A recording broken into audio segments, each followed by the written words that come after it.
Rijaz News, informer et divertir. lii nii caaxaan la effectivement ay chef d'inculpation divulgation de secret man de secret yu ma xam yëpp ci internet laa ko jàpp waaye dama jàpp ni patriote la.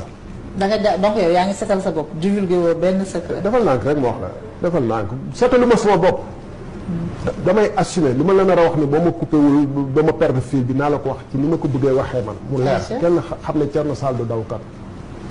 dama ni dafa am recel de documents administratifs yooyu yëpp il faut débat la recel de milliards de francs de milliers de milliards de francs CFA yi la ñu wax kan moo ko yor bu fekkee ne nag sénégalais yi dañuy toog di seetaan ñu leen di caaxaanloo ci ay këyit yoo xam ne nee na ñu diw moo jël këyit di jox ko kii alors que seeni milliers de milliards ñu ko mbuxum toog di jëfe loolu sénégalais yi lay concerné mais ñun dinañ continuer wax la ñu war a wax te ñu ngi wax sénégalais yi nañu ñun vendredi ci rassemblement bu ñuy def obélisque caaxaan mënul weesu ñu luubal ay milliards yu Sénégal gars yi ëllëg ñu enquête ci loolu wax ci loolu mu leer jël mesure yëpp monde entier di ci wax Sénégal nekk la risée du monde dañoo ñu wax ci loolu ñu bëgg a dugal ci ay caaxaanu recel de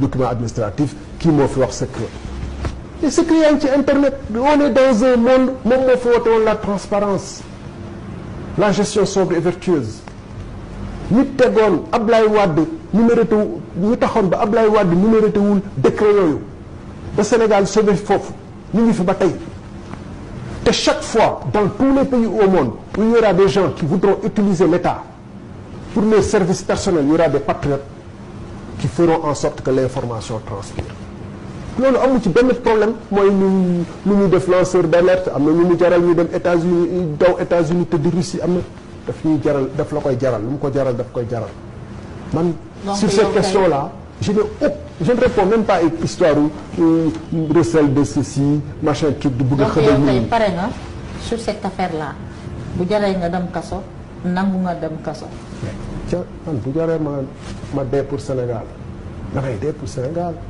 dafa amee booy yoo xam ne ñu ngi ci tranchées yi en Casamance wala ñun yebal leen Mali pour un salaire de 100 000 200 000 300 000 ñu nangu dee pour que pat man ma mun a toog fii di waxtaan ak yow am ñuy garder guddi di taxanteeg sàcc yi mu jaral leen ñu loolu pour un salaire dama leen gën wala dañ ma gën nañu ma nekk patriote kaso mooy lan dans un pays dañ ko yàgg wax dans un pays où la place des hommes nobles c'est la prison aller en prison est un honneur. Merci beaucoup. Alassane. Je soutiens et je maintiens que j'ai démissionné. Et le plus grave, vous savez, écrire un acte de papier ou dire j'ai démissionné, c'est plus simple. Mais dire au président de la République, les yeux dans les yeux, ainsi qu'à son Premier ministre, que je refuse de signer le contrat parce que ce n'est pas dans l'intérêt du pays, ça je pense que c'est plus fort. Celui qui peut le plus peut le moins. Celui qui peut le faire, dire au président de la République, les yeux dans les yeux, que je ne fais pas ça parce que ce n'est pas dans l'intérêt du pays, peut bien lui balancer une lettre de démission et partir.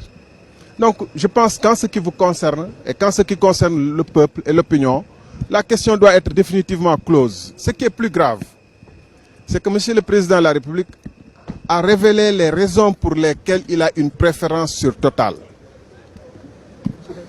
Il a bien dit que c'est parce que la France nous donne de temps en temps des sucettes. 65 milliards pour payer les salaires, 100 milliards pour ceci et cela.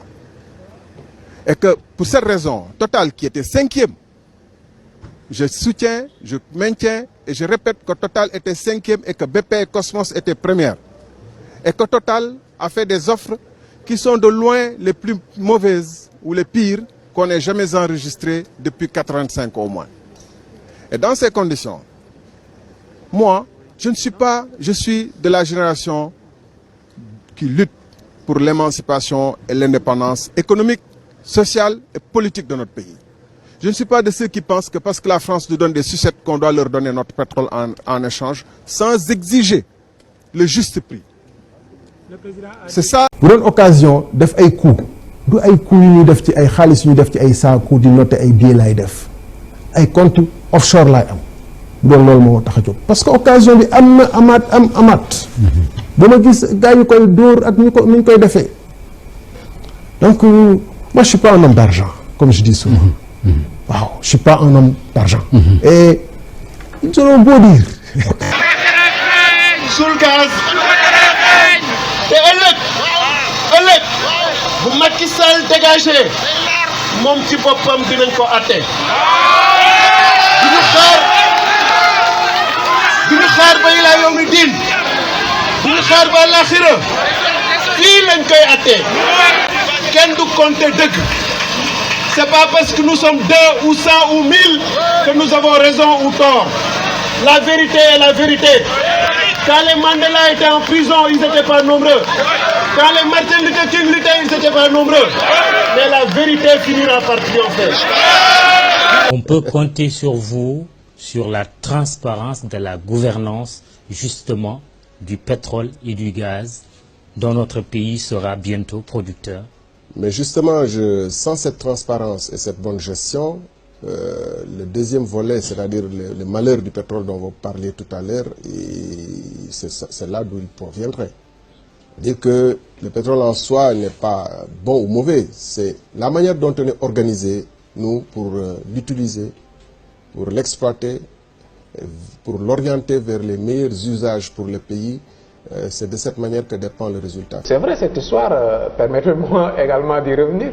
Quand on dit que vous avez refusé d'empocher un salaire qui avoisinait le salaire de Aliou Sall, les 12 millions par mois, à la tête de la RTP, c'est vrai cette histoire? Mais c'est vrai, bien plus que ça d'ailleurs.